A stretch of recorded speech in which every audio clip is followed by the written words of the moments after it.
வணக்கம் நேர்களே, தஞ்சா சமையல் சந்தோஷினி. வாங்க, சுரக்காயில் நம்ம ஒரு ரசம் வைக்கலாம். ரொம்ப வெயிட் லாஸ்க்கும் நல்லது. சுரக்காய் நம்ம அடித்து குடிக்கலாம். அது மாதிரி குடிக்க முடியாதனால ரசம் வச்சு சாப்பிட்லாங்க.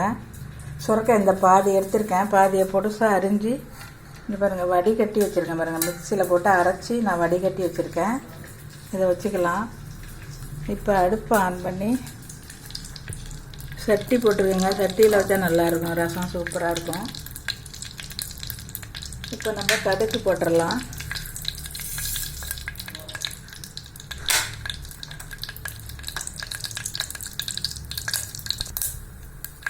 கடுகு வெடிச்சாச்சுங்க. இப்போ நம்ம பூண்டு போட்டுடலாம்.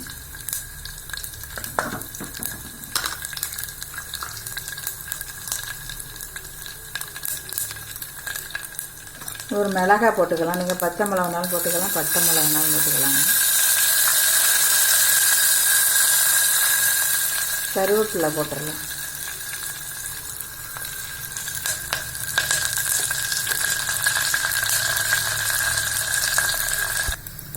இப்போ நம்ம பெருங்காயம் போட்டுடலாங்க. பெருங்காயம் போட்டுடலாம்.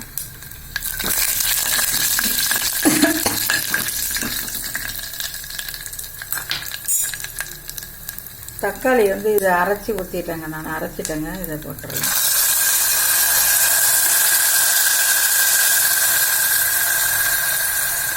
மஞ்சள்தூள் போட்டுடலாம்.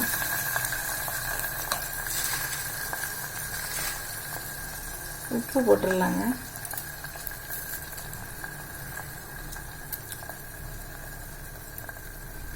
மிளகு ஜீரகத்தூள் போட்டுடலாம்.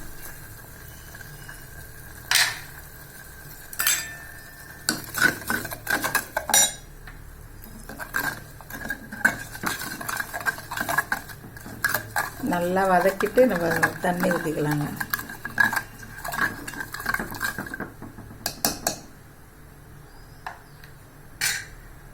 இப்போ நம்ம இந்த சுரக்காய் தண்ணியை நம்ம இதில் ஊற்றிடலாம்.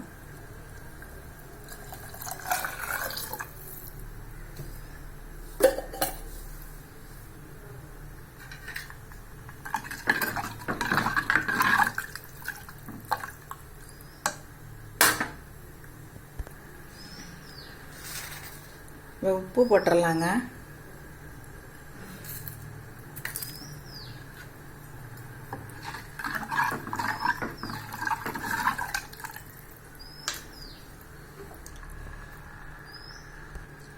இப்போ நம்ம புளி தண்ணி ஊற்றிடலாம். அதில் புளி ஊற்றணுங்க, கொஞ்சமாக ஊற்றிக்கோங்க. தக்காளியெல்லாம் போட்டோம்.